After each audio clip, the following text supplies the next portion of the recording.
The Aurora Art Guild is taking place at the University of Regina from today through Saturday. Janelle Pai is spending time with a few of the artists this morning to find out what's on the agenda. Good morning, Janelle. Hi, Jeremy. Good morning. That's right. And I've got Chris Cave with me here, one of the artists that are presenting their work here today up until Saturday. Now, Chris, thank you so much for being here. I'm so curious. Tell me a little bit about your backstory, how you got to this point. Yeah, thanks for having me today. Well, I'm, by trade, I'm a registered nurse of almost 20 years. And, during those times, you really get to experience a lot with people. You experience a lot of emotions, work in different areas. I've worked in very high stress areas and cardiac areas, those types of things too, where you see people at their highest moments and some of their lowest moments in their life. And as far back as I can remember, I've loved to doodle, to draw, to paint, those types of things. And art has always been about, kind of an expression of human emotions, about those highs, those lows, that type of thing, a very, very human experience. So art for me in the last couple of years, most seriously in the last 3 years, has been about that, an outlet to kind of explore those emotions, those experiences, find the beauty in everyday things, in other times bleak situations. It can be challenging sometimes, but the art really helps you find those types of things. That's right. Incredible to hear. And the art that we want to really focus on here beside us is the picture of the chair. Now, there's an incredible backstory to it. Tell me a little bit about it.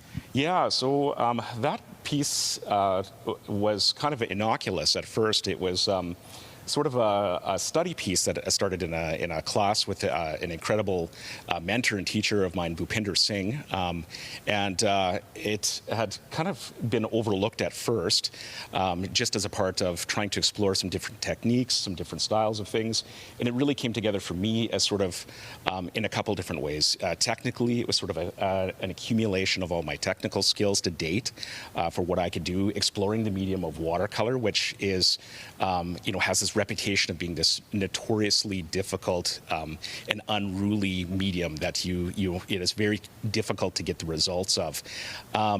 But exploring it at that time, creating this kind of murky background, as my daughter so eloquently calls the dirty wall, it started to come together by throwing colors at it and that type of thing, and then I left it aside for a long period of time, semi-abandoned, like I decided sort of for the final name for the piece. So right.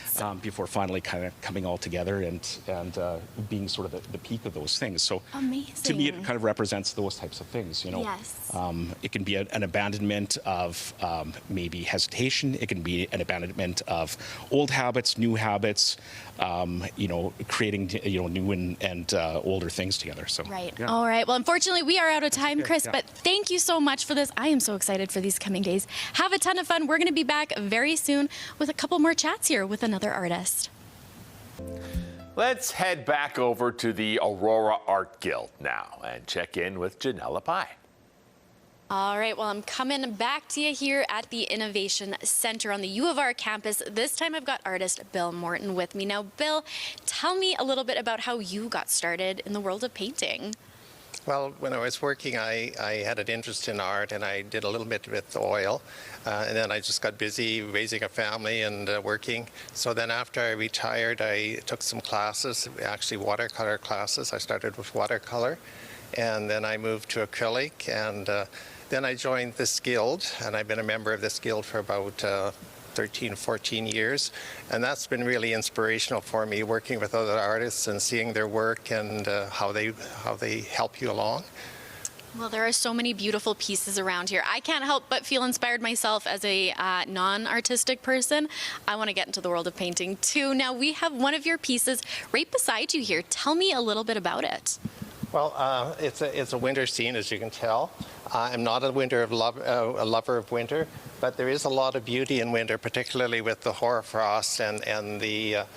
I tried to capture the mood here. There's a sort of a calm, somber mood here, and I also like to walk, and the walking path sort of intrigued me. And just the beauty of nature in the winter and with the hoarfrost, it really inspired me for this. It's a gorgeous piece. I can't get over how beautiful and accurate it is. We were talking a little bit about that earlier today.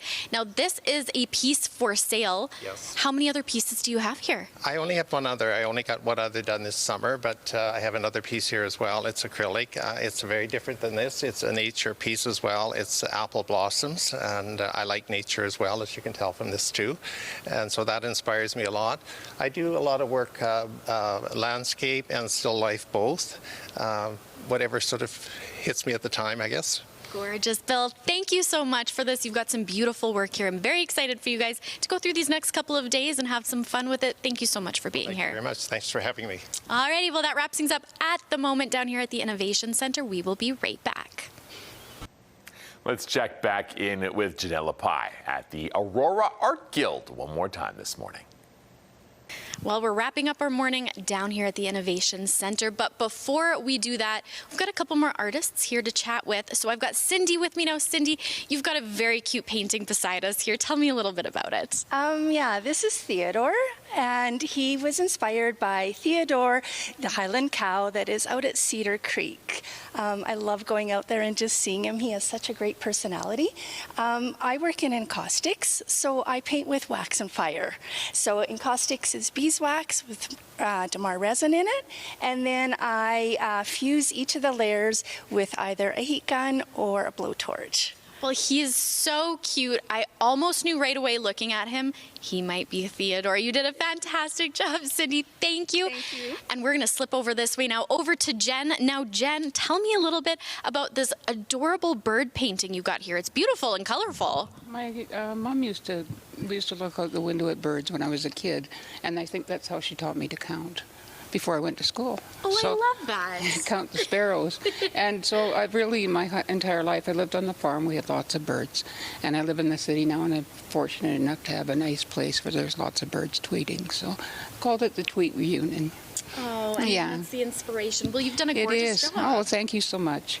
Yeah, I don't, I paint all the time. Yeah. Sometimes it works and sometimes it's not so good, but you just do them over, you That's know? right. Yeah. Yep, well, this one worked for sure. Yeah. This is beautiful, Jen. Thank you so much for being here. We've had a lot of fun here this morning. I think you guys are going to have a great time over the next few days. Yeah, I think so too. I think we're really heartfelt thanks from the entire guild for you coming out, but especially for Innovation Place. They've been sponsoring our guild for the last 10 years, I think it is now. So just a wonderful place to have a art show. It's just lovely here. It is a beautiful venue. Thank you so much, Jen. We've had a lot of fun. That wraps things up for us down here at the Innovation Center.